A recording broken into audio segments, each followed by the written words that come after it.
भारतीय सहनी साहिबा, आप पूरी भारतीय नारी की तरह दिख रही हैं। पूरे एम्पावरमेंट है, सशक्तिकरण है।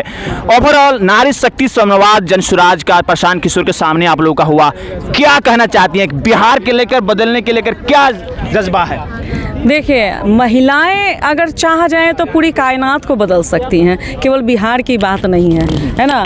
तो महिलाओं में उतनी शक्ति है कि महिलाएं अगर हर एक चीज़ में, हर एक क्षेत्र में जहां महिलाएं उतर जाती हैं ना, उस क्षेत्र को वो पूरा विकसित कर देती हैं। तो इसलिए महिलाओं में जितनी क्षमता है उतनी क्षमता किसी और में नहीं है।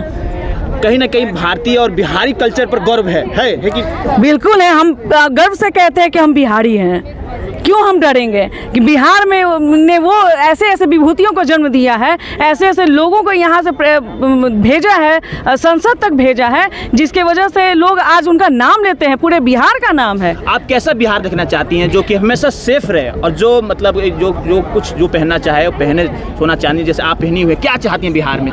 आप बिहार में जो है जी, बिहार में जो है सुरक्षित और संस्कृति जो हमारी है, उस संस्कृति को निभाते हुए और जो सुरक्षा होनी चाहिए। आज के डेट में जो है महिलाएं घर से निकलना में डरती हैं, लेकिन जब ये सुरक्षा आ जाएगी उनके लिए तो कभी भी किसी भी समय में महिलाएं अगर घर से निकलेंगी तो बेधड़क निकलेंगी और बेखौफ निकलेंगी। तो वो वैसा बिहार हमें चाहिए, वैसा समाज हमें चाहिए। आप अपने आप को एम्पावर महसूस कर रहे हैं नारी शक्ति के तौर पर? बिल्कुल, मैं नारी शक्ति के तौर पे अपने आप को बहुत ज़्यादा स्ट्रॉन्ग मांगती हूँ। इसीलिए मैंने अभी लोकसभा चुनाव भी लड़ा था, क्योंकि सब लोग ने मुझे पूछा भी कि सारण से मैं लोकसभा चुनाव लड़ी हूँ, सारण लोकसभा से।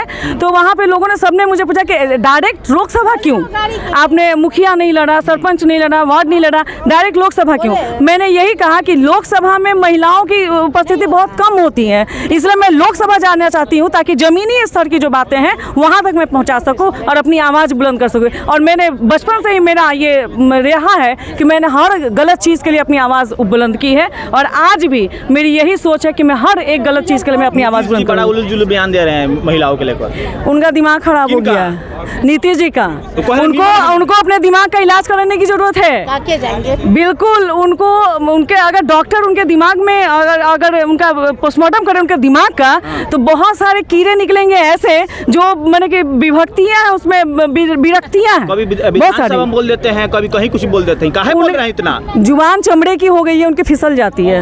लेकिन कहे ना फिर हम ही आएंगे। नहीं आएंगे, नहीं आएंगे। महिलाएं ठान लेंगी ना तो वो कभी नहीं आएंगे, क्योंकि महिलाओं को उन्होंने महिलाओं के दम पे आगे बढ़े हैं और महिलाओं को ही नीचे दिखाने का काम किए हैं। तो महिलाएं अब उनको आगे बढ़ने नहीं देंगी। मुख्यमंत्री नहीं बनने दीजिएगा।